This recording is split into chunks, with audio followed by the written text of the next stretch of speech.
Chapitre 5. Confessionnel et fibrillation du cœur.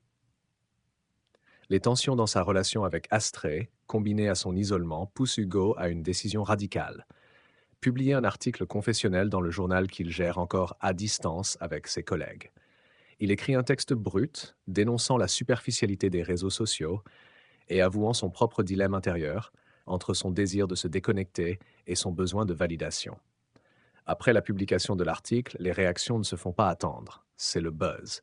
Les commentaires affluent, certains saluant son courage, d'autres l'accusant d'hypocrisie. Un flot de critiques, voire de harcèlement, s'abat sur lui. Il lit un message particulièrement virulent avant de poser son téléphone, tremblant. Le lendemain, Sophia, sa collègue sociologue, lui passe un coup de fil. Hugo, j'ai lu ton article. C'est un pas dans la bonne direction, mais tu dois comprendre que tu t'attaques à un système profondément enraciné.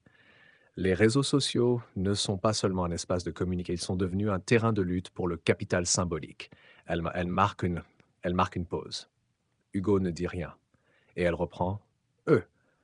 Le monde des réseaux fonctionne un peu comme un terrain de lutte pour la reconnaissance et l'influence.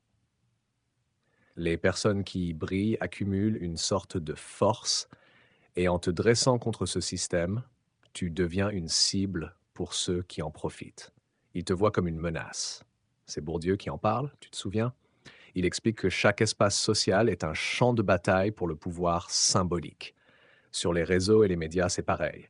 Les influenceurs comme toi accumulent du capital symbolique qui devient une forme de pouvoir.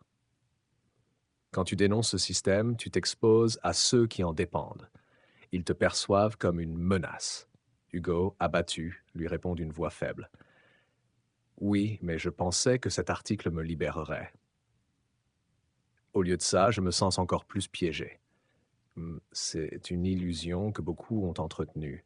L'idée que ces connexions numériques apportent de la proximité alors qu'en réalité, elles isolent. Elles apportent des rencontres et des échanges, oui, mais aucunement de la proximité.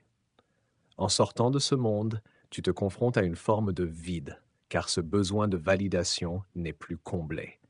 C'est un chemin difficile, mais c'est aussi une opportunité de retrouver un rapport plus authentique avec toi-même et avec les autres.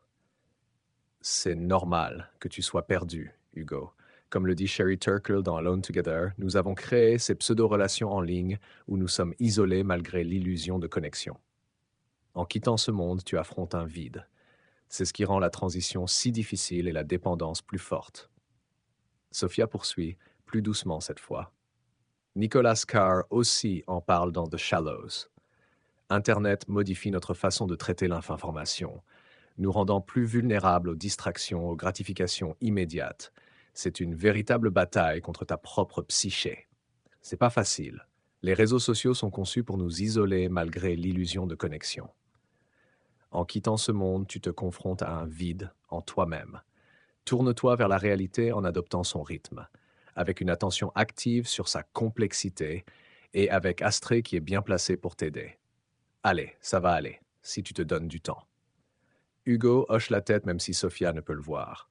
Il comprend ce qu'elle dit, mais cela ne rend pas la douleur plus facile à supporter. Il n'ose pas lui dire que sa relation avec Astrée est elle aussi marquée par de grands vides intérieurs.